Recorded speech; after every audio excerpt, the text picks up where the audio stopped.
200 कडब्याच्या पेंड्यांना 22 पोती जोंधळ देणारा जगाच्या पाठीवरचा देव म्हणजे माझा बाळू मामा आहे। बाळू मामांची बकरी मेतके गावात कुशाबा बळवंत पाटील रागिष्ट स्वभावाचा पाटील होता। त्या पाटलाच्या शेतामध्ये बाळू मामांची बकरी चरत होती। ऐका, ज्वारीच्या उभ्या पिकामध्ये बाळू मामांची बकरी चरत होती। बातमी त्या पाटलापर्यंत गेली। पाटील धपाधप रागात पावलं टाकत टाकत त्या ठिकाणी आला। बाळू मामांसमोर उभा राहिला। मामांना सांगितलं, कोण रे तू, कुठला धनगर?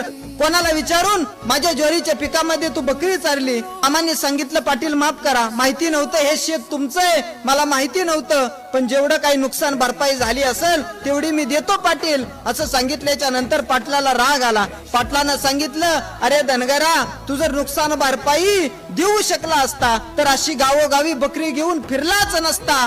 तेव्हा बाळू मामा त्या ठिकाणाहून निघून गेले। आता जाता पाटलाला सांगितलं, पाटील, ज्या वेळेस ह्या ज्वारीचं पीक काढचाल, ज्या वेळेस ती धान्याची रास भरचाल ना, ऐका, धान्याची रास ही पहाटे शुक्राची चांदणी उगवल्याच्या नंतर भरा, असं म्हटलं आणि बाळू मामा निघून गेले। त्यावेळेस ऐका, पाटलानं एकच वाक्य बाळू मामांचं लक्षात ठेवलं, ती रास पहाट शुक्राची चांदणी उगवल्याच्या नंतर भरायची। ऐका ना, 100 कडब्याच्या पेंड्यांना 1 पोती ज्वारी, तर अशा 200 कडब्याच्या पेंड्या फक्त पाटलाच्या शेतामध्ये झाल्या। आणि ऐका ना, 200 कडब्याच्या पेंड्यांना 2 पोती ज्वारी होणार होती। ऐका, त्या ठिकाणी बाळू मामांचा शब्द होता, बघता बघता 22 पोती ज्वारी त्या पाटलाला झाली। ऐका ना, अरे 200 कडब्याच्या पेंड्यांना 22 पोती जोंधळ देणारा जगाच्या पाठीवरचा माझा बाळू मामा आहे, जगाच्या पाठीवरचा माझा बाळू मामा।